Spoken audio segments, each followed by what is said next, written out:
tongkosong lukurok drain rogo mani hamya mani kosok khibima jari tabuk yong thampuirok bangi tongkha akari tongkha yong thampuirok akari tongma bai tongkosong lukurok bemaro bahaino kalainani nango oyong rogno yakagnani bagui tabuk AMC sekangjak ketal drain snami tongkha ti abai baksa drain kesam rogno sap sutra khlai tonglaikha और नाहार मुंगनो तुई स्रांगशालो Agartala municipal कॉर्पोरेशननि conference hello जत corporator रगनो तुई काइसा कगलाम पांदा संतजाखा आरो फाइमानजा फैका सात रामनगरनि MLA ति Agartala municipal कॉर्पोरेशननि mayor दीपक Majumdar deputy mayor Manika दास दत्त ति commissioner Shailesh Kumar यादवनो खबुई जुता आदग्र ककथुम पांदानि बिसिंतै mayor दीपक मजुमदार साइखना रेखा तंकसं लुकुरगनो हजाक ओंनानि नांनाय ताइबो ड्रेन रगो मानि हामिया मानि कषक खिबिया तंगनानि नांनाय मानि हामिया ते मानि कषक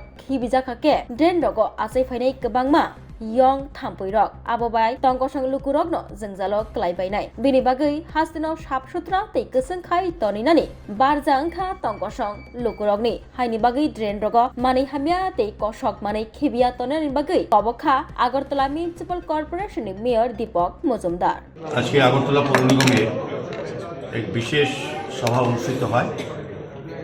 উক্ত সভায় আমাদের উপস্থিত ছিলেন ডেপুটি মেয়র মহোদয়া, আমাদের কমিশনার সাহেব, আমাদের MIC মেম্বারগণ, মন্ত্রণালয়ের চেয়ারপারসনগণ এবং সম্মানীয় কর্পোরেটররা, আমাদের বিভিন্ন দপ্তরের আধিকারিকগণ, প্রকৌশলীরা এবং কর্মচারী বন্ধুরা। মূলত দুই তিনটি বিষয় নিয়ে আলোচনা হয়েছে। প্রথমত আমাদের আগরতলা শহরবাসীর জন্য যে উন্নয়ন প্রকল্প কাজগুলি চলছে তা কতটা কাজ করা হচ্ছে এবং আগামী দিনে আমরা শহরবাসীর জন্য সুন্দর পরিচ্ছন্ন নাগরিক পরিষেবা প্রদানের ক্ষেত্রে কিছু সিদ্ধান্ত আমরা গ্রহণ করেছি। দ্বিতীয়ত এজেন্ডায় ছিল আমরা যেমন আগরতলা শহরে একটা প্রধান সমস্যা বা অভিযোগ অনেকের কাছে যে মশার উপদ্রব বেড়ে গেছে আগরতলা শহরে। সেক্ষেত্রে আমাদের আজকে আলোচনা হয় যে বিভিন্ন কর্পোরেটর মতামত দান করেছেন, আলোচনায় কথা বলেছি, কমিশনার সাহেবও আলোচনা অংশগ্রহণ করে আমরা দেখেছি যে আমাদের যে মেইন কারণটা হচ্ছে আমাদের ড্রেনগুলি আমাদের সাফাই কর্মীরা, আমাদের কর্মচারীরা ওয়ার্ডে কর্পোরেটরের মাধ্যমে নিয়মিত পরিষ্কার পরিচ্ছন্ন করার চেষ্টা করেন। তারপরও কিছু সংখ্যক নাগরিক তাদের দায়িত্ব সম্বন্ধে সচেতন না হয়ে ড্রেনে যত্রতত্র আবর্জনা ফেলে রাখে। সেই কারণে ড্রেনগুলিতে জল জমে থাকে, তারপরে মশার লার্ভা তৈরি হয়, সে থেকে মশার উপদ্রব বাড়ে। তো আমরা চেষ্টা করছি যে বিভিন্নভাবে আমাদের বিভিন্ন ওষুধ স্প্রে করে আমাদের ফগিং মেশিনের মাধ্যমে আমাদের যারা এই দায়িত্বে আছেন তাদেরকে আরও সংখ্যা বাড়িয়ে আমরা ওয়ার্ডগুলিকে পরিচ্ছন্ন রাখা, মশার প্রতিরোধ নাগরিকদের রক্ষা করার ক্ষেত্রে আমরা চেষ্টা করছি এবং নতুনভাবে আরও পরিকল্পনা গ্রহণ করছি। কিন্তু সবটাই হচ্ছে এলাকা যার এলাকার ড্রেনগুলি পরিষ্কার রাখা, রাস্তার মধ্যে আবর্জনা না ফেলা, ড্রেন না ফেলা, সেগুলির ক্ষেত্রে আমি আগরতলা শহরবাসীর কাছে আমরা আজকে কাউন্সিল মিটিং থেকে সকলে আবেদন রাখছি তারা যে তাদের নিজের দায়িত্ব সম্বন্ধে সতর্ক থাকেন এবং আগরতলা পৌর নিগমের সাফাই কর্মীদের সহযোগিতা করেন। আমরা যে কাজটা করার চেষ্টা করছি আগরতলা শহরকে সুন্দর পরিচ্ছন্ন রাখা, সুন্দর যানজটমুক্ত আগরতলা উপহার দেওয়া এবং নাগরিক পরিষেবার ক্ষেত্রে আধুনিক বিজ্ঞানসম্মতভাবে আমরা ব্যবস্থা গ্রহণ করছি। আগরতলাকে নতুনভাবে সাজিয়ে তোলার চেষ্টা করছি। সেক্ষেত্রে শহরবাসীকে দায়িত্ব নিতে হবে।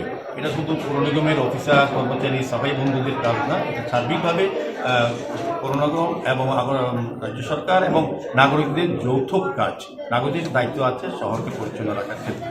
এই বিষয়ে আমরা নিয়েছি, আমরা আশা করবো আগামী কিছুদিনের মধ্যেই এই মশার উপদ্রব থেকে শহরবাসীকে রক্ষা করা একটা সবটাই নির্ভর করবে যারা বলছেন তাদেরও একটা দায়িত্ব নিতে হবে। আমরা তো নিয়মিত সাফাই করছি, আমাদের আগরতলা শহর পরিচ্ছন্ন অনেক আগের থেকে অনেক ভালো পরিচ্ছন্ন শহর, এখন নিয়মিত আমাদের পরিষ্কার করছি। তবে একটা বিষয় যেটা হচ্ছে কিছু জায়গাতে আমাদের শহর উন্নয়নের ক্ষেত্রে, যেমন শহর উন্নয়নের একটা বিশেষ কাজ আমাদের, এক্ষেত্রে আমরা নতুন করে কভার ড্রেন করা, রাস্তা তৈরি করা, নতুন ড্রেন নির্মাণ করা বা সংস্কার করা কাজ হাতে নিয়েছি। সেক্ষেত্রে কোনো জায়গাতে কিছুটা জল জমে থাকে কাজের সুবাদে। এখন এই মৌসুমে যদি আমরা কাজগুলি করতে না পারি, বর্ষার সময় আমরা কাজগুলি করতে পারবো। সেক্ষেত্রে নাগরিক কিছু সমস্যা পড়তে হচ্ছে বিভিন্ন ক্ষেত্রে। যেমন আমাদের মেইন খাল যেটা আখাউড়া খাল, এটা অলরেডি কভার ড্রেনে এবং এটা স্মুথলি এখন জল যাচ্ছে। এটা থেকে যে ফিডার ড্রেনগুলি ঢুকছে এগুলি জল কিন্তু বেরিয়ে যাচ্ছে। কিন্তু কালাপানিয়ার যে কাজটা, এটা আমরা সবটাই ম্যানুয়ালি টেকনিক্যালি বা মেকানিক্যালি করা যাচ্ছে না। অনেক জায়গাতে বেদখল আছে, কোনো জায়গাতে আমরা ম্যানুয়ালি চেষ্টা করছি। কিন্তু যে জলটা বাংলাদেশে যায়, আমাদের শেষ জল, আমাদের মেইন যেটা হার্টলাইন যেটা, একটা হচ্ছে আখাউড়া খাল, একটা হচ্ছে কালাপানিয়া। শহরের সমস্ত জল এটা বাংলাদেশে যায়, কিন্তু এখন বাংলাদেশের অস্থির পরিস্থিতিতে আমরা দেখেছি বাংলাদেশে ওই জায়গাতে বাঁধ দিয়ে দিয়েছে। কালাপানিয়ার জলটা ইচ্ছে করলে আমরা পরিষ্কার করে পাস করতে পারছি না। সেটা আগে মধ্যে বিএসএফ এবং বিডিএর সঙ্গে কথা বলে আমরা এই সময় খুলে দিত, আমরা কাজ করতে পারতাম, শহরটা পরিষ্কার, জলটা সুন্দরভাবে এখান থেকে বেরিয়ে যেত। কিন্তু এবারে অস্থির রাজনৈতিক পরিস্থিতি বাংলাদেশে ওরা যেটা পরবর্তী সময় দিত মার্চের পরে, তারা আগেই দিয়ে দিয়েছে। এই কারণে আমাদের শহরে জলটা কালাপানি দিয়ে বেরোচ্ছে না। এই কারণে কিছুটা জল শহরের বিভিন্ন ড্রেনে জমে আছে, সেখানে মশার উপদ্রব হচ্ছে। আমাদের সরকারের তরফ থেকে, আমাদের পৌর নিগম তরফ থেকে চেষ্টা করা হচ্ছে ওই সরকারের সঙ্গে কথা বলে যাতে বাঁধটা সরিয়ে দেওয়া যায় কিছুদিনের জন্য। কারণ এটা প্রতি বছরই এরকম বাঁধ দেয়, কিন্তু আলোচনার ভিত্তিতে তারা খুলে দেয়, তখন আমরা ড্রেনটা পরিষ্কার করতে পারি এবং আমাদের সমস্ত শহরের জলটা বেরিয়ে যায়। কিন্তু এবার কিন্তু এই জায়গাটা একটু অসুবিধা হচ্ছে। এটা একটা কারণ, মশার কারণ। ড্রেন পরিষ্কার না থাকলে মানে বাড়ির ভিতরটাও যদি মানুষের যারা জল জমে থাকে বাড়িতে, সেগুলি যে পরিষ্কার না রাখে, পরিচালনা রাখে বা কোনো রকম সহযোগিতা না করে, আলটিমেটলি মশা তৈরি হবে। সেক্ষেত্রে সকলকে দায়িত্ব দেবে। আমাদের যে দায়িত্বটা শহরকে সুন্দর রাখা, পরিচ্ছন্ন রাখা, মশার উপদ্রবে মানুষকে মুক্ত রাখা, বা পানীয় জলের ব্যবস্থা করা, বা বৃষ্টির জল থেকে মানুষকে রক্ষা করা, জল যন্ত্রণা থেকে, সেগুলি আমাদের ধারাবাহিক কাজ। স্মার্ট সিটি করছে, আমাদের পৌর নিগম করছে, আমাদের নগরায়ণ দপ্তর করছে, আমাদের সমস্ত পূর্ত দপ্তর করছে। কাজে আমরা কাজ চালিয়ে যাচ্ছি জনগণের সার্বিক সহযোগিতায়। বিভিন্ন বিষয় নিয়ে আলোচনা হয়েছে, রাষ্ট্রশাসন নিয়ে, মহাশ্মশান নিয়ে, সমস্ত জায়গা নিয়ে আমরা করছি। আর আমাদের বিভিন্ন আমাদের কর্পোরেটররা বলেছেন যে আমাদের বিভিন্ন ওয়ার্ড অফিস করা, বিভিন্ন বিল্ডিং করা আমাদের জোনালগুলিতে, আমরা 16 ফিনান্স কমিশনে আমরা দাবি রেখেছি যে আমাদের জন্য অর্থ বরাদ্দ করার জন্য এই বিষয়গুলো করবো। আমার বিশ্বাস যে ফিনান্স কমিশন 16 ফিনান্সে আমাদের জন্য অর্থ বরাদ্দ হবে। আমরা আমাদের অফিস বিল্ডিং করবো, ওয়ার্ড হিসেবে এবং পৌরসভার ক্ষেত্রে যা যা প্রয়োজনীয় নাগরিক চাহিদা বা সমস্যা, সেগুলি সমাধান আমরা চেষ্টা করব। সামনে বৃষ্টির দিন আসছে, কালাপানিয়া যদি বাদ থাকে তাহলে আগরতলা শহর কি জলে মানে এফেক্টেড হতে পারে? না, সেরকম বিষয় না, এটা খুলে দেয়, কিন্তু এবার কোনো কারণে একটু আগে দিয়ে দিয়েছে, খুলে দিয়ে। আমরা চেষ্টা চালিয়ে যাচ্ছি। তবে আমাদের তো আরও মেন আকরা খাল আছে, অন্যান্য খাল আমরা নিয়মিত পরিষ্কার করছি। শহরে বৃষ্টির সময় শহরে মানুষের জল জমা থেকে মুক্ত করার জন্য আগরতলা পৌর নিগম স্মার্ট সিটি প্রচুর কাজ করেছে।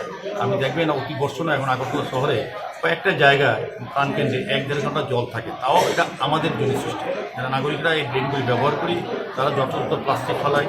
এই কারণে ওই ড্রেনের জলগুলি পাম্পে যখন টানা হয় তখন জল যেতে পারে, সময় লাগে। এটাও আমরা চেষ্টা করছি যাতে জল দুর্ভোগ থেকে আমাদের সময়টা কমাতে পারি।